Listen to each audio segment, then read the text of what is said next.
Just when you thought Labor had run out of creative ways to beat businesses with the climate change stick, they announce ever more new schemes.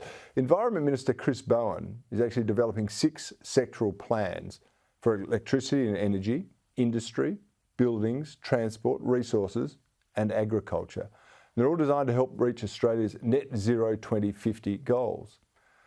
But this isn't the only way Labor are targeting agriculture.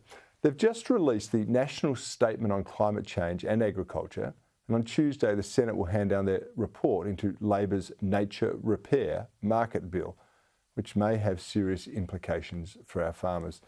To tell us more about Labor's hidden agenda on agriculture, I'm joined by former federal MP Nicolle Flint. Nicolle, it's great to be talking with you. I wish you were at the desk, but what can you tell us about the Nature Repair Bill and the Statement on Climate Change and Agriculture?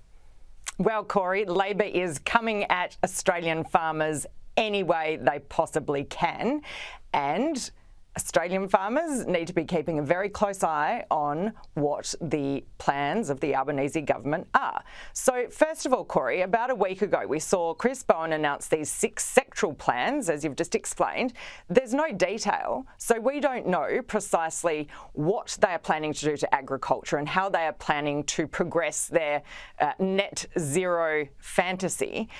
What we do know is they also recently released the National Statement on Climate Change, and once again, cattle are the big target. Now, this National Statement on Climate Change and Agriculture points out, Cory, that farming is worth $90 billion to the Australian economy, $70 billion of which are export dollars. So this is a critical national industry for Australia, and Labor are looking at messing with it, and particularly cattle, because cattle are the biggest emitters.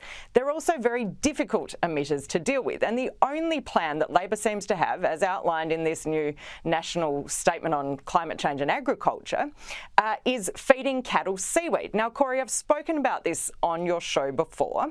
The problem with that is that only 1 million of Australia's cattle are probably in a place, which is a feedlot, where you can easily feed them this new product they're developing. I have no problem with the product. It's just that, how do you get it to the other 24 million cattle in Australia to reduce their climate impact?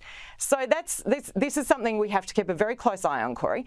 Also, the Nature Repair Bill. Now, the Joint Standing Committee is the Senate Committee is handing down its report on Tuesday. I think everyone needs to have a close look at this, because what it may lead to is farmers being paid to set aside paddocks, so to take them out of production, turn them back to nature, once again to achieve net zero, or to help to achieve net zero.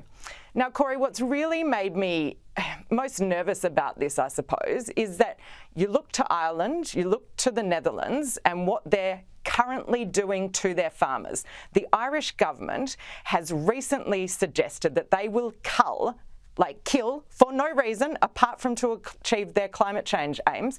They're going to cull 200,000 perfectly good cattle, which I just find extraordinary. And over in the Netherlands, they have just had the EU approve 1.5 billion euros to purchase 3,000 perfectly good farms, again to meet climate change targets, Cory.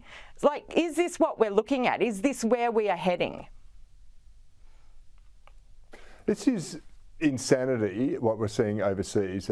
Let's start with that there. The Europeans are claiming there's a food shortage, wheat prices are going up because of the war in Ukraine, there's a whole range of other issues. Now they're culling cattle, taking farmers off the grid. Everything the government here has suggested makes me think it's going to be harder for farmers to farm. They're going after livestock, as you've talked about, with the feed and emissions, fuel, power. All of those things are coming under threat here. $70 billion worth of export income, Nicolle. What do we need to do in order to push back against this? Cory, I seem to say this every week as well. We need to get rid of the federal Labor government. This is where this madness is coming from. It's not coming from the Liberals or the Nationals. This again is Labor's, climate change fantasy. They think they can get to net zero, but to do so, they will need to do what the likes of Ireland and the Dutch are doing and start shutting down farms and culling cattle. But Cory, what really offends me most about this is that there are still so many parts of the world who don't have enough food. People do not have enough food to eat.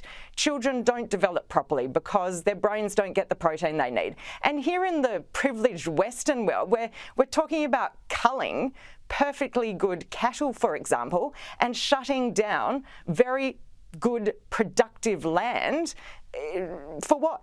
For climate change, Cory. You can only, it's peak madness as far as I'm concerned. It can only happen in the privileged West where we're not starving, where we don't have food insecurity. So I'm going to be monitoring this very closely, Cory. I'm very interested to see the report that's being handed down on Tuesday about this nature repair bill.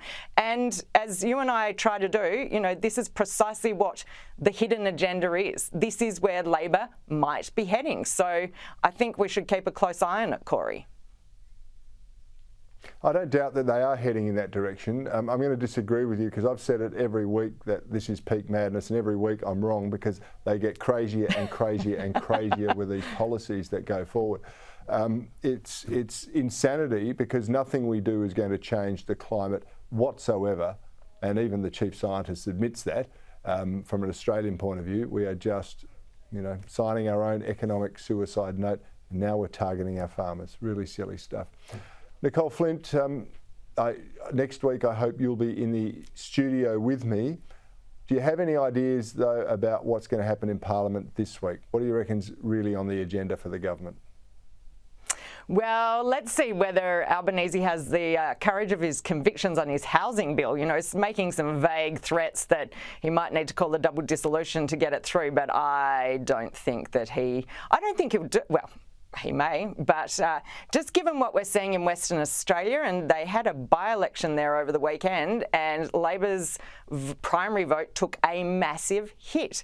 This is all related, I would suggest, to The Voice, to the Aboriginal Heritage Act that is making everyone incredibly nervous in WA. And I think Labor might have to start thinking about the direction that they're trying to take the nation on these issues. It's just a bit of political bluff and bluster, I reckon, and we will call it out every single week. So I look forward to having a chat with you next week.